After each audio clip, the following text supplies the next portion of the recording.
Tabak left to join the other Bosnian soldiers down on the front lines in the forest surrounding Srebrenica, saying goodbye to his wife and infant daughter. On the other side of town, another Bosnian took a different path. Murga was 15 years old on the morning of July 11th when he headed toward the UNPROFOR, or United Nations Protective Forces base, with his mother, aunt, and 2 sisters to flee Srebrenica. Neither of them expected the horrors that would take place in the next few days. My name is Hedija Spahalic, and this is Unsafe Haven.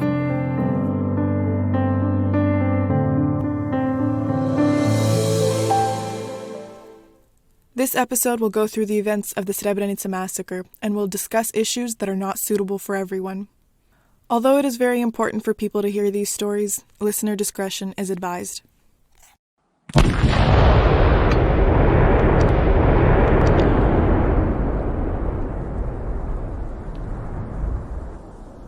After the Chetniks gained the trust of the UN Dutch Bat, they began using it to their advantage by constantly pushing boundaries, both literal and metaphorical.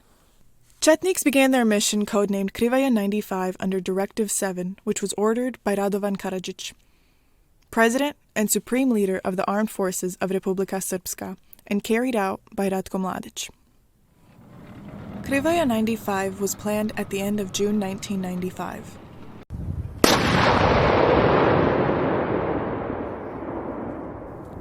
On July 6th, Srebrenica and UNPROFOR bases in the town were targeted by intense shelling from the Chetniks.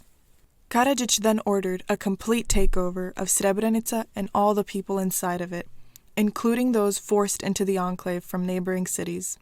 On July 11th, the Chetniks had taken over Srebrenica. Over the course of the next 3 days, Bosnian men and boys ranging from toddlers to elders were taken from their homes, ripped away from their families, and killed. Mi smo bili unutra tamo I rekli su da će ući dva srpska vojnika I dva UNPROFORca. Da će ući, da će da pregledaju samo koliko ima muškaraca unutra. We were inside the base when they came and told us that 2 Serbian and 2 UNPROFOR soldiers were going to come in and look around to see how many men there were inside. There were men there who were capable of handling themselves, and young guys. They came in and looked around. Actually, we waited around for them to come in. We were all wondering when the Serbians were going to come in. In the meantime, 4 UNPROFOR soldiers went around the crowd. We were all asking ourselves and the others, when were the Serbian soldiers coming, so we can see what they look like? Someone told us that they already came through. The ones that just came through, those were 2 of their soldiers, and 2 UNPROFOR soldiers. They put on the UNPROFOR uniform. Later they would give this young guy a notebook to write down the names of all the boys under 18 that were there. Shamsa is one of Murga's older brothers that made it. Their other brother and father fled through the forest in Srebrenica. Both bodies of their brother and father are part of the hundreds of others that have yet to be found or identified. Bio sam brata I oca tamo, oni su još preprošli, nisu nikad rešili. I lost my brother and father over there. They went through the woods and never made it out. My brother was 2 years older than me. He had never seen a gun before. He had never held one before. We were always together. It was really hard for me. We were inseparable, the 2 of us. We would play soccer together, hung out every day. He was just 2 years older than me. Tabak also lost his father and his brother, as well as his father-in-law. Tu sam pronašao oca I brata I pronašao sam puno komšija I ženog oca I njenog brata I... In the line, I found my dad and my brother. I found a lot of neighbors and my wife's father and her brother. In the meantime, we couldn't go further, so we had to wait there and regroup until we felt better so that we could go further and break their front line. When I left my father and my brother, I never saw either of them again. Not my father-in-law, not my brother, not my friends.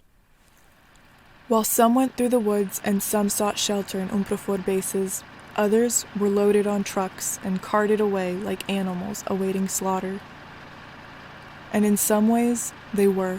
I kada smo mi prišli tu, jedan mi rekao mali, meni je rekao, duše meni je rekao mali, možeš nam ići držati kanister od vode i rekao je, vidiš onu kuću tamo, bilo je žito. There was two Serbian soldiers that were driving the buses.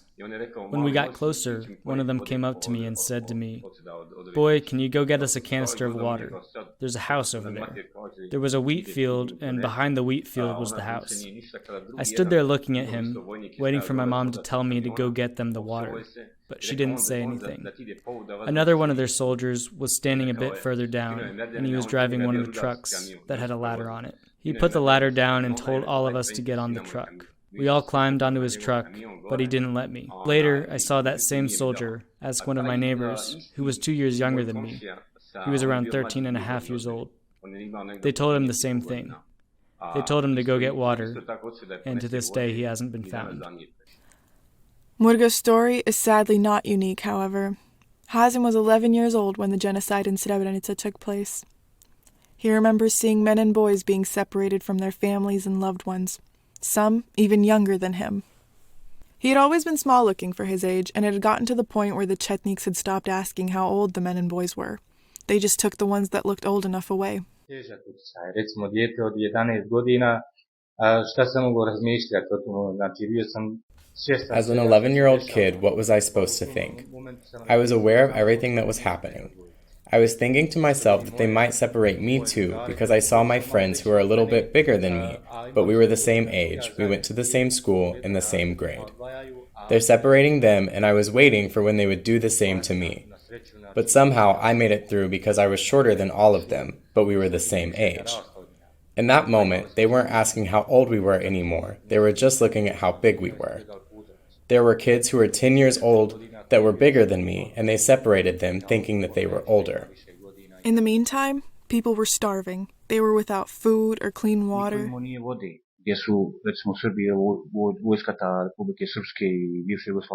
Nobody there had water.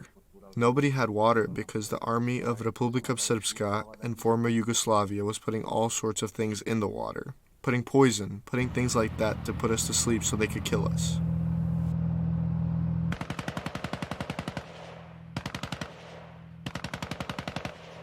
Chetniks were using both physical and psychological means of warfare, shooting sporadically, often late into the night and early mornings, hardly stopping, not letting Bosnians gather their bearings or their belongings.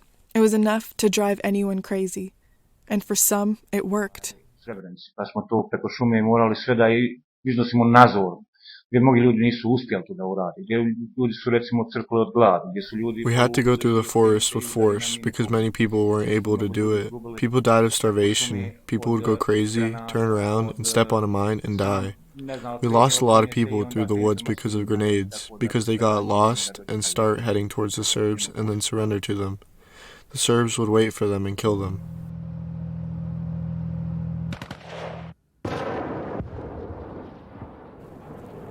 The attack on Srebrenica persisted for 3 days non-stop.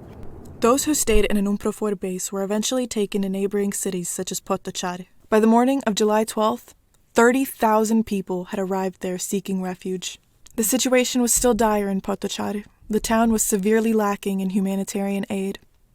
There was not enough food, water, shelter, manpower, or medication. It was the middle of summer, and the heat was making matters significantly worse. Many committed suicide in the camps, or at least tried to. Mi smo išli nasprat, ja je bila zgrada nasprat, mogli smo se popljeno nasprat gore i da gledamo kako narod izlazi. We could climb to the top and look out to see how people were coming out and how the trucks were coming in. When we went to the top of the building to go and look out, we saw that a woman had hung herself, and they didn't let us go up there anymore. Sad me gledate, ja sam general Mladic. Među vama ima i vojno sposobni. Svi ste bezbedni. I sve vas prebacujemo za kladanje. Mladic arrived in Potocari on the afternoon of July 12th and addressed the crowd outside of the UNPROFOR base, attempting to reassure everyone. He said 30 buses were coming to take people who wished to leave to Kladanj, a Bosnian army-controlled area a little over 85 kilometers away. He said all the women and children should go first. The men and boys should stay behind. The hundreds of men and boys that were separated were then taken to a run-down white building. It was referred to as Biela Kuća, or White House.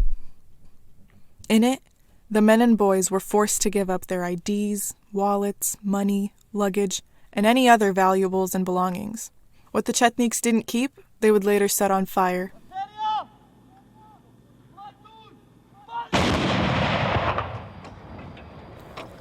Those who went through the woods like Tabak faced a different set of struggles than those who went to Potocari.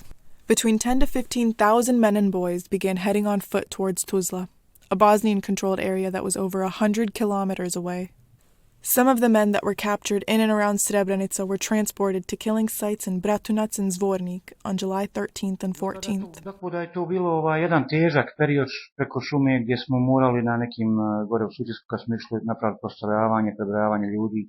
Imali smo mnogo civila. It was a hard time going through the forest when we were spreading people out. We had so many civilians. We didn't have many soldiers, but we had a lot of civilians, so we had to mix the civilians with the soldiers to save everyone. The first mass killing would take place in a warehouse near Bratunac.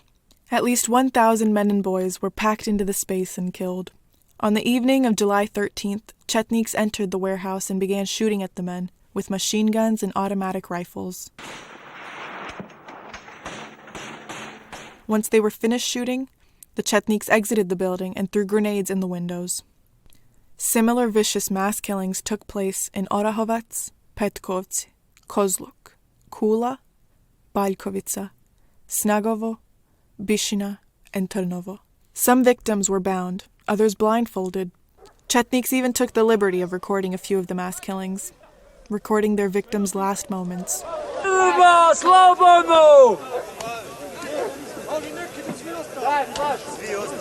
Nermine! Hajde dolom, ja sam dolom, slobodno kod Srba! This audio clip is from a video presented at the trial of Ratko Mladic. Chetniks captured Ramo Osmanovic, the man whose voice you hear, calling out to his son Nermin and those with him, urging them to come out, promising them it was safe as he had guns pointed at him. His wife Saliha testified at Mladic's trial, confirming that it was him and that they were both killed by Serbians. The trials of those responsible wouldn't happen for years, and many still debate whether or not justice was truly served. I'm Hedija Spahalic, and this has been part 2 of Unsafe Haven.